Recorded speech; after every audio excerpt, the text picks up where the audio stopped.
I think I remember one of my spiritual sons. He was getting on me because I was going to the supermarket and I put like a pair of basketball shorts on and like some slides or something.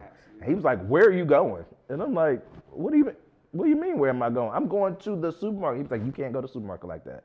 I'm like, "Why not?" He was like, "Because of the people that you're gonna bump into when you go in the supermarket." That thought like shifted everything for me because it's like I can't just leave without consider. Or I could actually just disregard all of it, but like it's like the thought that I have to actually think about public perception when I just go out to the grocery store is actually stupid. So that's my thing. I think my way of fighting this whole same thing is I'm going to the store with my shorts and my slides on. Right. And I think, like, I remember sitting, I don't know, were we in Soho? And I just saw Andre 3000 walk down the street, just walking. Right. Mm-hmm. And it was like, yes, I am Andre 3000, but I'm also walking down the street. And I'm doing this, and this is just who I am. And I think sometimes you have to demand a sense of normalcy from the people around you so that you don't get caught up in people's,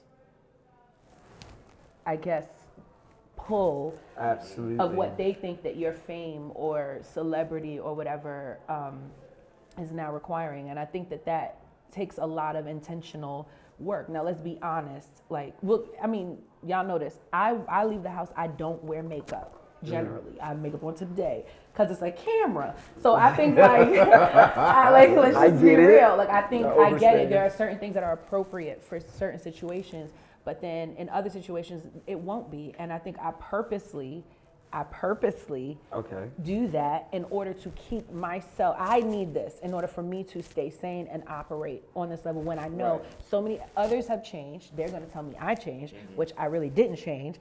And maybe I did. But I mean, who I am intrinsically has not, the core of who I am has not changed. Right. And because of that, I'm going to present myself in a certain way. I'm going to present myself as regular, normal, still Nay.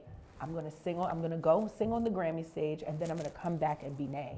And those two things can coexist, and I have to fight for that. I think that's where my stand, because I ain't been through all the court cases, child. Right. But like, I've been through a lot of what you walk through, and I feel like it's a lot. But I think you have to fight for normalcy. I think you have to fight for people to see you as what you were, and also allow them to honor you, like, and receive the honor that comes with some of this as well. And I think it's a delicate balance, but I think it can be done. But how much of that, so my question will be to you, how much of that is personality based? Like, because I think a part of that is based on the fact that you actually don't care. Like, I really don't care what people think about me. I think most of us, that is not actually true. Most of us, there is some level of care. So for you, it's like, hey, when I go to this grocery store, I'm gonna go just like I am.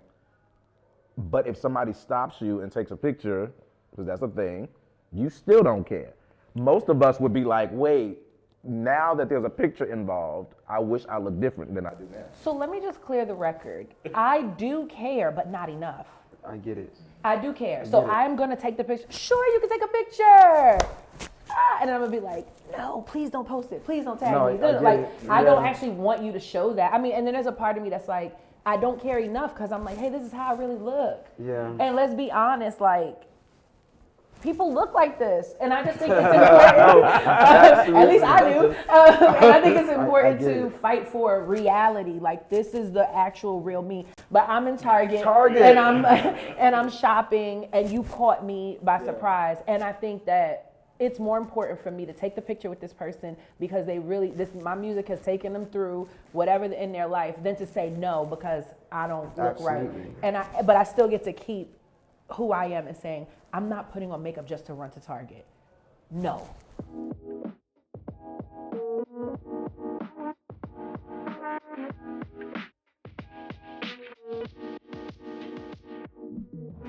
You strong. Yeah. Because here's the thing. I think, like, you got to go. When you're on the train, right? Like, take the train with my friends. There were people on that train that I was close with, I was friends with. There were people that were strangers, and we were all going somewhere. Some people, not saying everybody has to be on the train, but just go with my analogy. Some people are just along for the ride, and that's fine. I'm okay with that. And I'm not hurt by it. I don't expect friendship from these people, but some of these people can serve as companions, and some of these people can serve as entertainment. People are just funny, they're nice, you know, but that doesn't mean that we have to be friends, and I don't expect for you to get it. There are so many people that I meet that are like, oh my God, I love you so much, and I want to help you, and I want to, and it's like, okay, if this becomes something more, I'm open to that, but if it doesn't, then it's okay. You know, you can be exactly what you are, and that's fine, and we can be cool. Now, I'm not saying that sometimes it's not hurtful when I let you into a deeper space, and it turns out that you really were just being an opportunist, or you were trying to take advantage of me, or you were lying or talking about me behind my back. Right. And that's when that's what I said. That's when the people become dead to me. But I still may talk to them like, okay, hey, how you doing? Blah, blah, blah. But in my heart, I'm like, I get it. I know who you are. I don't know. But you won't call them out on it? Probably not. And why? Well, this is kind of, we were talking about this too, like how you kind of can leave something, just leave it alone. And just it's not worth it. We actually have too much going on. I have too much going on in my life that I actually have to fight about and fight for and have hard conversations about to be dealing with something where I go, okay, I see what this is. I can accept it and move on and not try to stir up. I don't like conflict, but I am in a position in my life, not just as an entrepreneur or as heck, a wife and a mom. Like there's just stuff that comes up that you have to deal with that's tough, right? I always have to have a hard conversation, even as a pastor. Music, friends, friend. It's not worth it to me. That's not worth it. If it's a real friendship, I will have hard conversations. It is not fun. And I will try my hardest not to, but not for that. I go, okay, keep it moving. You're good. Absolutely. And then when I see you at hey, I give you a hug. And I actually mean that, hey. I'm actually I used to get so mad at myself in high school when I used to be mad at people, like the night before or the day before we got into it. And the next day I'm like in the hallway and I'm like, dang, I'm mad at them. I forgot. I really do forget. I don't forget. Oh, I forget. I remember I was mad, and you gonna remember too. You gonna remember too. Because I'm gonna show you. Yeah, but every time you show you better than I can tell you. I'm not petty like that. I'm really like, I'm really okay. I would like to say that I'm okay with that, but I think I take on that stuff like personally. Like it's like that's personal to me. Like you're coming against me. You don't like me. Like it's like that. It just doesn't feel good, and so like I will retreat. No, get me out of here, but then get me out here to be alone. Like that's my retreat. Like I'm just done with people. Which isn't good. I'm not saying that's a good thing, but it's just kind of the space that I can go to. And I think we kind of talked about that a little bit too. Like, you know, the last season that you kind of had was just like, I'm good. Like let me pull back from everything. Absolutely. You know. Yeah. I'm so sorry to interrupt you guys. Just want to check in. How was the drinks? How was the food? Any feedback? It's really good. Everything's actually good. It's How great. was the cheese? It's good. Good I actually like recommendation. it. Yeah. Okay, that's good. Look at that. Who I can't knew? believe I like these Brussels sprouts like this. It's really I good. don't eat Brussels sprouts. Your whole system about to shut down. Whole system about to be messed up. Or it's gonna flow. I mean, Well, let it flow. Let it flow. I like your drink. oh, it's really good. You like it? Mm-hmm. You see, that's what I'm talking about. That's what you do. That's what I do. You just said it tastes like lemon juice. Now, No, but lemon juice is good. It's fine. That's all it tastes like is lemon juice. Why am I gonna get Not into a lemonade. conversation, a thing with her to go take it back and all of that? I'm not here for Take that. it back, but I would tell her, it's okay.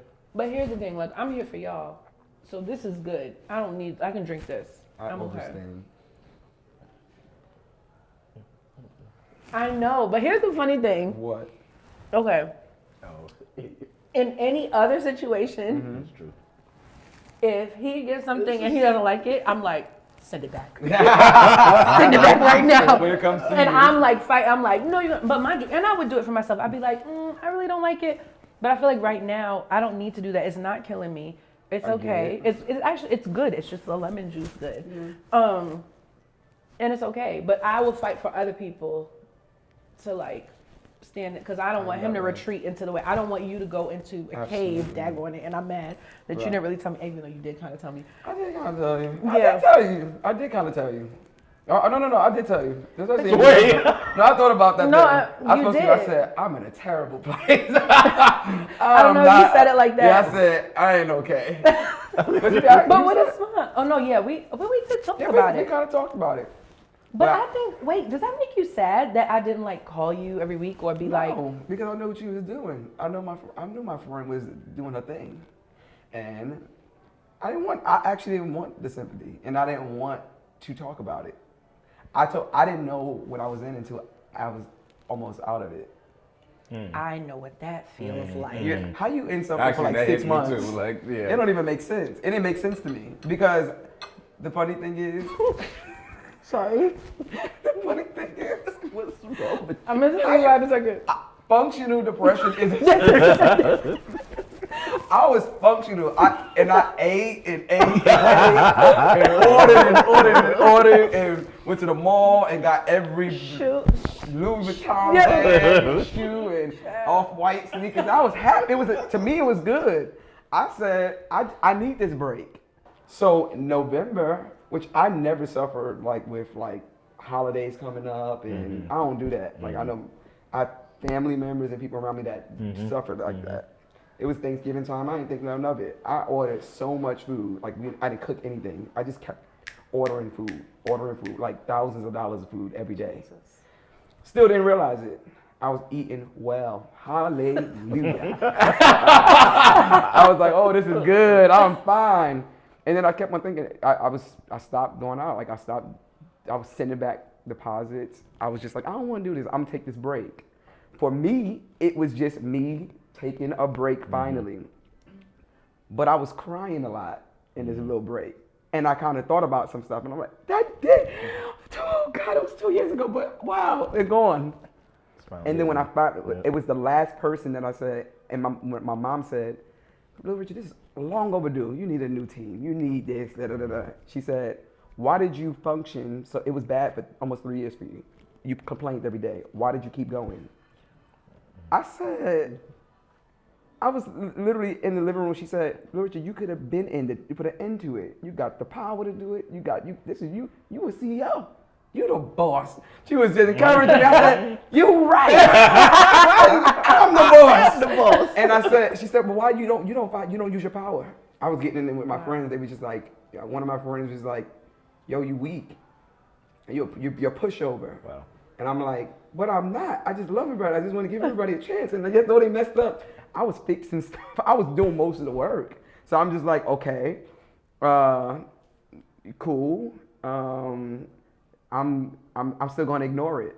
And my mom, she sat down. She asked me again, why didn't you fix this? Why you mad? You sitting here almost depressed? I said, I'm not depressed. I said, she said, you are. Little Richard. That's what she called me. I was about to say, we need to talk about this. Your nickname is Little Richard. Little Richard.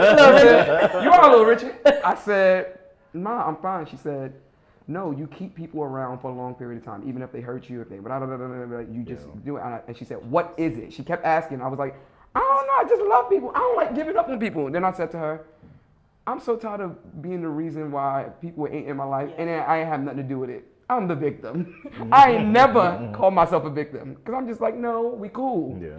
And I said, I'm tired of, I apologize when people do me wrong. I hurt and cry and still be there. I still pay. I'd go over and beyond. I overcompensate. I said, it don't seem right. Like, and my mother said, so what are you trying to prove? What are you trying to prove to people that you keep getting hurt? Why do you suffer long? Why do you? And I said, because I don't want to just keep on. I don't want in my head to walk around thinking that I couldn't make anything work around me. Yeah. You know what I mean?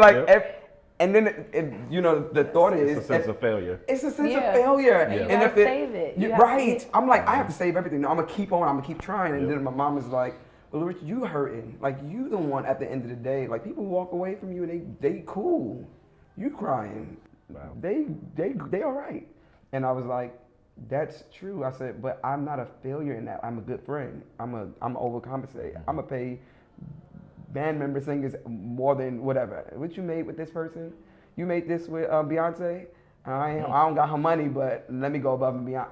That's the type of person I am. I just want to always make sure that I'm trying to to do things right or above and beyond, but it kept failing. And I was like, what the heck am I doing wrong? So I beat myself up. I was more in self-pity because I was like, what am I doing wrong? Why do people run away? Or why do people don't care if they're not connected? And then I was just like, for 5 months, like, oh, wait a minute. It's the end of it, but I've been depressed for 5 months, 6 months. I stopped my life, ministry, didn't want to write songs for people. And of course, we understand that it's like there's a price that comes with all of this.